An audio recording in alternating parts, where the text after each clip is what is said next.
What's going on, guys? It's your man Unspoken Reviews back again with another video, and today we're going to be doing a very short review on the brand new official trailer for DC's Superman, directed by James Gunn. All right, guys, so the one thing I want to say that we all know about a trailer is supposed to do one thing, and that is to take your anticipation level and push it up to the next level. Whether you're calling it official, a teaser, second, final trailer, whatever have you, it's supposed to take your anticipation level and make you a little bit more excited to see that movie. Okay, so before we tackle it, I'm gonna let you guys know I'm coming to this trailer not from just a guy who is a comic book fan, but also someone who is not the best Superman fan. So when I actually do this review for this trailer, as well as the review for the movie, you're going to understand I'm coming to this film with fresh eyes. All right, this is not a character that I like too much. All right, so you guys are not going to have to worry. He's not even on my top 10. So me going to see this movie, you're going to get fresh eyes and a fresh opinion when it comes to this movie. It's going to be pretty much unbiased, so you guys don't have to worry about that. All right. So I will say, y'all, after watching this trailer, my level of anticipation has definitely gone up a few levels. I really liked this trailer. All right. It did a lot of things that it really needed to do, especially regarding the character of Superman. We see the trailer opens up with him having an interview with Lois Lane for it to sound like what it would be like interviewing Superman. And I love how we get to see this little switch up between David Cornsweet acting as Clark Kent and him switching to Superman. How his voice kind of goes from that, yeah, we can do the interview. Hello, Miss Lane. I was like, okay, all right. He really got that part down packed. You can definitely tell he knows how to turn on that superhero voice when he needs to. I like that this is something that may have been practiced by him so he can get used to talking like this when he needs to address someone in the public as Superman as opposed to Clark Kent. I did read that the two of them, Lois and Clark, do have a pretty good working relationship and that they have somewhat got into a relationship just recently. I don't know if she probably has already been certain he probably was Superman or suspected, but it seems at some point in the film, she does exactly find out that he is indeed Superman. And I do like that they don't treat her as kind of like a dummy because Lois Lane is pretty much a very intuitive character. She's the Mary Jane of this universe. She's not a dumb character. She's pretty smart. She's able to pick up on things rather quickly. So it doesn't surprise me that she does know that he's Superman, or at least suspects that he is. All right, guys. So I definitely like this discussion in the beginning of the trailer where she is asking him these questions during the interview. And even though these questions, it sounds like she's probing or pushing, the questions that she's asking him, such things as, did you talk to the president before going to another country? What exactly were you representing? And even though this kind of irritates Clark, I like the idea that these are questions that the public would be asking. She's asking him these questions which tend to irritate him, but these are genuine questions that people are wanting to know about the superhero. And I like how he gets irritated when she asks questions like, did you consult with the president because you went to another country? Some people say that you were invading. And I find it kind of interesting that this is how the world views him. Like, we also see the scene of people getting mad at him, recording him, throwing cans at him, just not really appreciating what he does for them. I think this kind of happens after the kaiju battle. I'm not exactly sure. It seems like it does, seem by the burning all over his outfit and on his face. It seems like this is right after the kaiju battle. It seems like people aren't really appreciating it. So I love the scene where he's like, I wasn't representing anyone except for me and just doing good. And I was like, wow. I was really feeling that, you know what I mean? Like, exactly the way Superman envisions himself. Like, I have only ever seen a character or really rocked with a character in anything from the Justice League animated series, Justice League Unlimited, the Batman and Superman crossover animated series, BVS, Injustice, Young Justice. Outside of that, I have not really dealt with Superman like that. But anytime I've ever seen this character depicted in any of those forms of media, he's always been just like this. He's always ever wanted to do the right thing, the good thing that people need him to do. And it's kind of frustrating when you see a character like that who's just like, I'm just trying to do the right thing.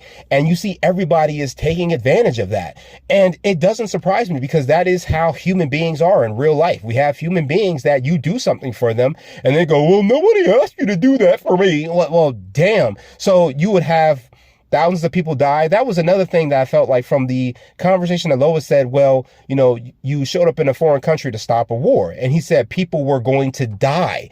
And I was like, so you're telling me that he would have to go to another man who is sitting in a building doing nothing to ask him, hey, is it okay if I go over here to save people's lives? And this is another thing I love about Superman. He's not dictated to just the US. He really cares about the world in general. And the way that people may be wanting him to just fight for the American people, that is a bias for that character. You can't really ask that of him because he cares about everyone. And I like the scene where he's talking to Pa Kent and he's kind of reminding him it's just your actions and your choices that make you who you are. And I love that scene between father and son where he's encouraging him to just keep doing what you're doing. You know, you can't always get everyone on board with you, but if you're doing the right thing, you got to let that mean something to just you. And I was like, damn, man, I need a Pa Kent in my life. I was like, I need to hear that kind of conversation sometimes. Because I go, as people, sometimes we're trying to do the right thing and we sometimes feel discouraged trying to do that. And sometimes we need that one person to let us know, hey, just keep doing what you're doing. And so get a quick scene of Nicholas Hoult as Lex Luthor. I gotta say, man, this guy definitely understands the assignment as Lex Luthor. You know, he really comes off as that character who just really wants to control the narrative. As we've known about Lex Luthor, as far as I've seen him, he's always been the kind of guy who just wants to discredit Superman's image in the rest of the world. He just doesn't like the idea of something more powerful than him having a say-so in the world. That's always bothered his character. He's always hated that. So it's really interesting to see how he feels about this character. He even says, you know, like the way the world, that he's become a topic of a conversation and he can't have that. Which is very interesting is that he pretty much is, I guess, going to create, you know, Ultraman, who is the Superman clone, and use him to go up against Superman, which means he's going to use another superpower to go up against a superpower. And just because it's humanly created, I guess to him that makes it okay. Now, I'm pretty sure he's going to break a ton of laws in this movie. He's going to do a bunch of messed up stuff, but you know what's going to happen? The man is somehow going to slip through the cracks. As we've all seen from Lex Luthor, we all know that money speaks more than justice, and the man has a lot of cash, so he's probably going to slip through the cracks, and he's probably not going to see any kind of repercussions for his actions. That's exactly who Lex Luthor is, but of course he's going to lose regardless. Nate Filoni, he looks really good as Guy Gardner. We see he kind of does the hand flick with the ring, and I was like, yeah, that's very Guy Gardner of him. You know what I mean? That really looks like something he would do. We also get some pretty quick images from Mr. Terrific using his tech. We get some quick shots of Hawkgirl. Nothing really concrete or combat. I think they're probably saving that for the movie, which I'm fine with because I gotta let you guys know, this is the only trailer I'm going to watch. I'm not going to watch any more trailers of this movie. I'm not doing it. I don't want my view of this film to be tarnished by too many spoilers because as we get close to this film, more and more stuff's going to drop, which is going to ruin the film. We also get Metamorpho. He's not a character I deal with too often in comics other than what I've seen here and there. I understand his body is made up of a multitude of natural, I want to say gases or materials where he can pretty much do anything with his body. He can pretty much do anything. He turn it into a gas, a liquid. He can pretty much do anything. So I'm not exactly sure of his character story here. I think he might have been made by Maxwell Lord in this film, which we know is played by Sean Gunn, James Gunn's brother. I think he might be responsible for making him, or Lex Luthor is. It seems that in this film, we're not just going to get Superman being a hero, but how he affects the superhero community. Because we do have like this cage scene where he's kind of like in this containment unit. We've seen it in the other trailers where he busts out of it. It seems like Metamorpho is off here on his left, and it seems like another woman is on the cage to the right. So I don't know if this containment unit is for just superpowered individuals themselves or just regular people, but it looks like Superman is going to have this opportunity where he fully stands out to everyone else as that hero. And I think this is going to be the moment in this film where everybody goes, hey, that guy, I respect that guy. But I definitely like the trailer, guys. It did a great job. We also get Frank Grillo coming back as Rick Flag Sr. I gotta say, I'm excited to see where his character has left off after the events of Creature Commandos. As we know, Clayface really gave him an ass whooping, even broke his back. So I'm going to be surprised to see how he survived that, how he's back on his feet. I mean, it's Frank Grillo. Of course he survived it. I mean, the man looks great in his, I think he's in his 60s. He looks better than some dudes in their 30s. I'm just going to be very interested to see how he's back on his feet. We do know that I think by this time he's actually leading Gargus after Amanda Waller. So I know that the events of this are going to tie into Peacemaker season 1 and 2. So I'm just excited to see how his character takes everything and what he's supposed to do against Superman. This trailer really did a great job, guys. It really definitely got the vibes up for me. I definitely can't wait to see it. We also get some pretty just awesome scenes of seeing him flying around in the combat. I love the little moment where he's talking to the Gaiju and he's like, hey, big guy, up here. Like, that's exactly where I would hear Superman talk in these other forms of media. So I was like, okay, awesome. And one of the things that I really loved about this trailer is towards the end where, you know, people are kind of bashing him and treating him horribly. But we see the scene where he kind of crashes down into the ground. And while everyone is talking and pointing and aiming their phones, there's just this one guy who goes down into the crater and lifts him up. And it's just this amazing moment where you see that though not everybody loves Superman, there is somebody out there that appreciates what he's fighting for.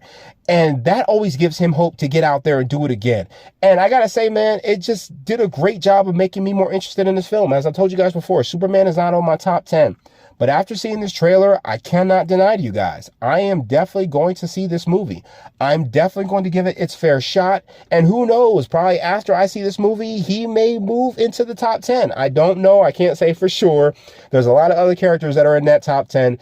If I'm talking just strictly comic category here, yes, then, you know, I'm not talking Marvel or DC. And DC in general, yeah, he could be in the top 10, but in comics overall, he's not.